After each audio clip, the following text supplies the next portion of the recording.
Hey everyone, welcome back to another episode, well, more of a video. Today we're going to be making a start menu in Unity, and they're actually really simple, so this is really not going to take long at all. But first of all, let's change straight away in the scene. Let's just change the color just to a nice dark gray, just because it looks so awful. Why is it blue? Why is it this disgusting blue color? It honestly looks awful. I'm just going to make it a nice dark gray. And this tutorial is actually really good because it's sort of an introduction to the UI system. So yeah, in the assets we're also going to make a folder, and we're just going to call this scripts. Just keep all our scripts in one area. Good practice. Then in game objects up here, we're going to create one, and we're going to make a canvas. Pretty much the canvas is going to hold all your UI components, so buttons, text, images, sliders, all that kind of stuff. You're just going to keep it on the canvas. Then we're going to right click on the canvas, and we're going to go UI, and we're going to create a panel. This we're just going to call menu or title screen or whatever you want to call it. I'm going to set the anchor point to the middle and set the width to about 500, maybe a little bit less, maybe 300, and the width to 300. So we're going to have a cube sort of where it is. You know what? Let's just set this to 250 by 250 instead. And we can make the background of this transparent, and we're just going to slide it off to down below a little bit. Then we're going to create a text, and we're going to call this title. And we're going to drag this upwards, and we're just going to rest it just a little bit above. So we're going to go 135 maybe, and we're going to increase the width to match the same one as that. We're going to go 250, and we're going to go maybe height of 50. Drag this down a little bit just to keep it there. I'm going to set the alignment to the middle, and we're just going to set this to maybe 72 is a bit too big. What's the highest we can go with this text? There we go. And we're just going to call this I don't know. Let's just make a game. We're just going to call it block.io. There we go. Okay, honestly, not a bad name. So yeah, so as you can see, we have this cool little thing up here, and under the title, just to give it a little bit of an underline, we're just going to add a image, and we're just going to call this underline. We're going to set the sprite as background, and we're just going to make it just really small. Going to drag it out a little bit. Now that I really don't like the look of that, so we're just going to make that really thin. There we go. Now we have a sort of a baseline down there, and it looks kind of nice. But under the menu, we're going to add a little bit of a component now, and this is just going to make sure all our buttons are in very equal distribution from one another. So we're going to make a vertical layout group.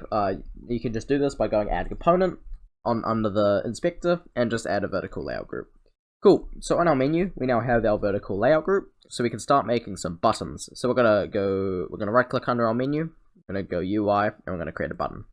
And we'll just call this one start. And if we copy this, paste this 3 times, because you'd most likely only need 3 times for your buttons. And we could call the other ones options and exit. We can copy and paste it and call the other ones those. Next, we can start changing the text on the buttons. So for the start one, we'll just call it start game. Options, we'll just write options.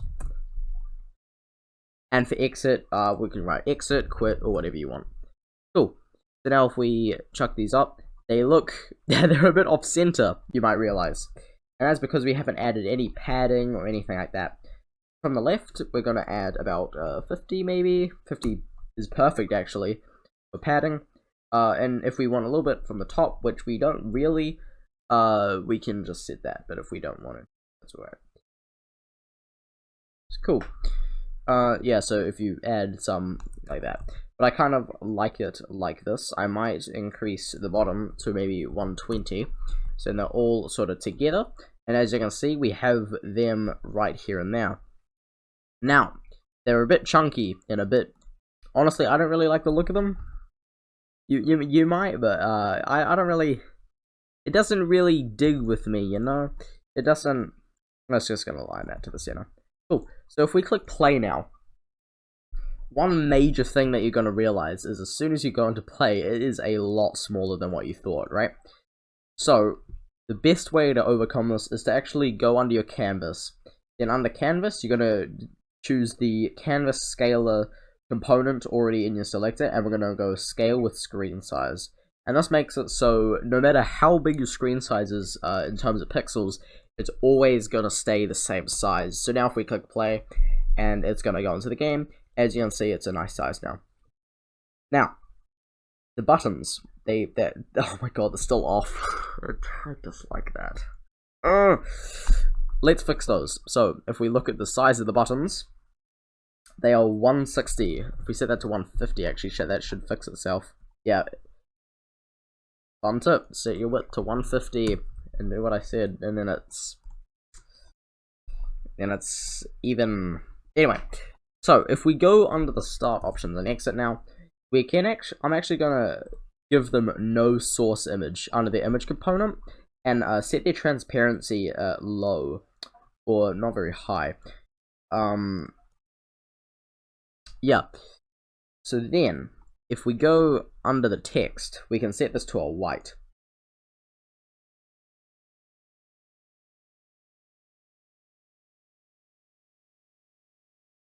Yep. And then we can also increase the font size to maybe 18 or 19, maybe 24. 24 looks good. 24, there we go. So now we have this. And that looks quite nice. That's sort of a cool triangle type shape, isn't it? Then if we go under the start options and exit, we can start defining some colors. So under the normal color, we can change this, and we're going to set this to a transparency of about 150, or actually 0 would be really cool. Under highlighted, we can set this to maybe 50, transparency of 50. Under press color, set this to 100. Selected color, we'll go I don't know, 75. And then disable color, there's just 0, because then that's off, right? Cool. So now if we put these back to 0, yep, and we go into play now, and we start going over them, nothing happens, and that is, I know exactly why. It's because our color we've set to 0. So if we set that back to 255 now, didn't actually really need to do that at all. I don't know why I did it. But if we go into play, as you can see, now when we hover over them, that's when we get given these cool colors. So, how do we access these by script and actually change from scene to scene? Because that's what every game needs to do, right? I'm not just going to stop just at the UI. So, pretty much, what we have to do for this, we have a nice little game menu. I want to see something. Is Block.io a game? It's, Bitcoin walleting? Okay, anyway. So if we go, I don't know, it just sounded like a bad game to me. So if we go under here and we have the seed now, we're just gonna make another game object, and you might know me, game manager. Always call something game manager. And on the scripts, in your project, we're gonna double click to open it, and then we're going to create a C# script, and we'll just call this menu handler. There we go. So let's double click this and open up in Visual Studio.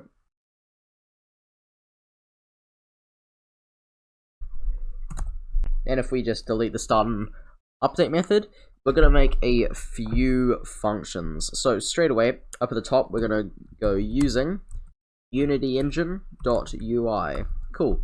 Not UI, sorry. I was using that on my own game. Scene management.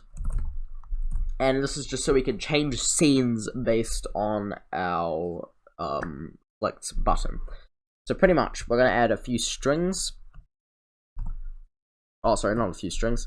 We're going to make a public void called load game, or start new game, or I should go start game. So pretty much, we're going to. This is how easy it is to change scenes with a scene manager. So we're just going to go scene manager, dot load scene, and then we can input a scene index or a string. I'm just going to input scene 1, so preferably this is the second one. And what we can do is we can actually make a public int called new scene index, or new game index might be more helpful. And then that's that. And then we can also make another public void quit. And this is how easy it is. We can just go application.quit. And that's a built-in function, so it's all good. It will just quit the game. And just so we know this is working, because you don't actually quit the game in the inspector, because it's in the inspector. And then lastly, we'll make a public. Oh, we don't actually need to do this. We can already do it with the usual Unity system. Anyway, if we go back to our menu now, Unity, we can now apply this menu handler to an object. So if we go into Game Manager and we go onto there, we now have menu handler and we have new game index. So under File, we're just going to go Build Settings and add Open Scenes. So we just have our sample scene here. I haven't named it anything. Then under our canvas and our start, we can go under the button component and add an onClick method. And onClick event, drag in our Game Manager, and we can assign menu handler start game. This is going to start the game. Then under our exit, we can go onClick and go title. So Game Manager, drag that in. Go menu handler dot quit. Cool. So now if we play the game,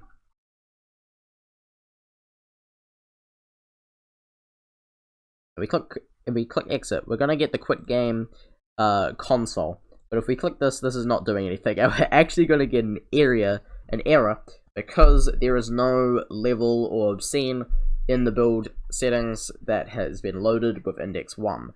So what we're going to do is we're going to go File, and we're going to make a new scene. And we're just going to make a basic 2D, and let's just save this as a new game. Here we go. And we're just going to set this as the nice, like a black color or a dark gray.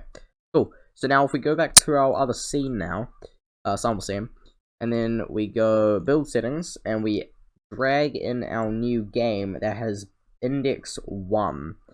So under Game Manager, we can go New Game Index of 1, and then it's going to load the second scene. So now if we go Play, we click Start, it's going to load up the scene, and we are in New Game Scene up in the top left, as you can see. Now if we just go out, it's just going to go back to our menu. Alright, so the next thing you probably want to know how to do is setting up an options screen, because this is always handy, this is always helpful. Pretty much all games have it, at least some sort of options. Oh, just not my microphone. At least all games have a option screen. So let's go ahead and make one. So what we can do is under our canvas, we can actually create an empty, and we'll call this title, or menu, title menu. Now if we drag in those into there we go. And we just set these to the center. Cool, so now if we increase the width a little bit, and increase the height, just make it within there. To go 165 by 190, it's good to keep everything and things like these. And I'll show you the reason why. So now if we create another, we'll make this time we'll just create another empty, and we'll call this options. Oh, actually, wait, for this one, we won't create an empty. We'll right click on the canvas and create a UI, and we'll make a panel. And we'll call this options screen, or options menu, or whatever. I'll call it options menu. So now if we set the anchor point to the middle, and we set the width to something like 300, and the height to 300, we now have a pretty good panel that we can use for options. So if we just set this down to 0, create a UI, and we'll go text, and call it options text.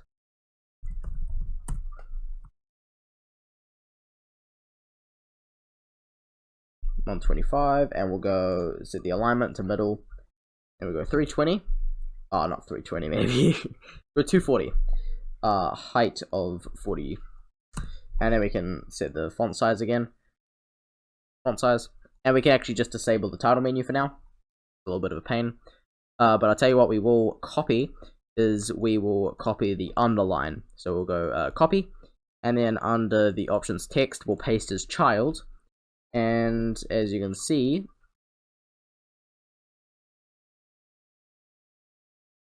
where is it gone? Ah, there it is.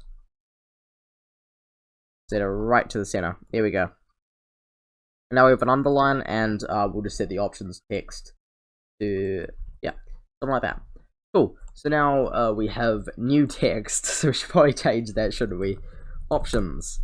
Now I don't want to make this video too long. I want it to be quite simple. So next video, we will be looking at adding in options to actually change the sound menu and all that kind of stuff. So yeah, just keep an eye out for that.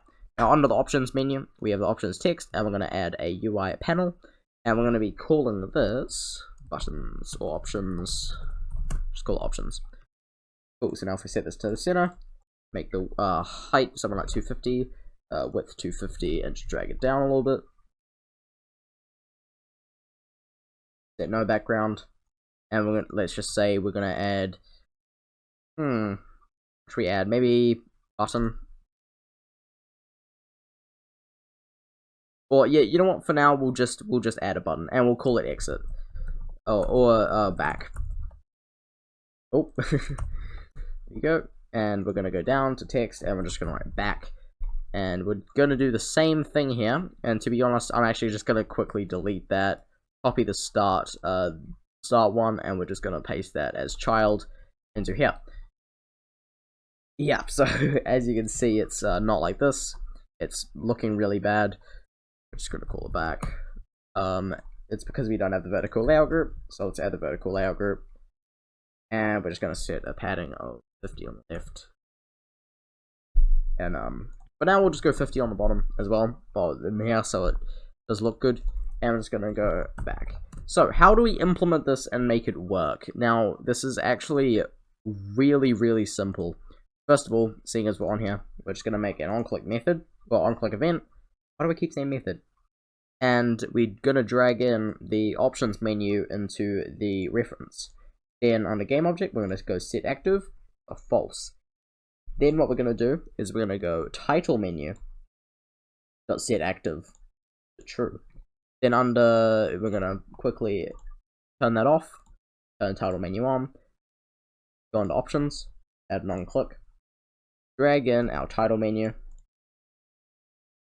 gonna set .set active to false, and then add another one, drag in the options menu, and I'm gonna set this to true.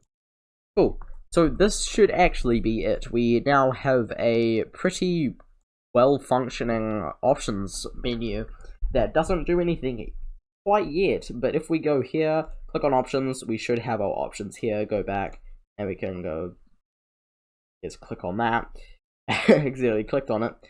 And then we also have the quit, which does actually work if you do it off the actual game, off the editor. So it does say quit game. It is calling that function, although it's not like it wouldn't actually work.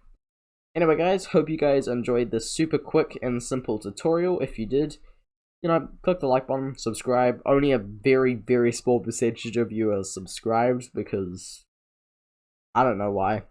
There's no reason why you aren't, is there? Anyway, hope you guys have a great day, and I'll see you guys next time.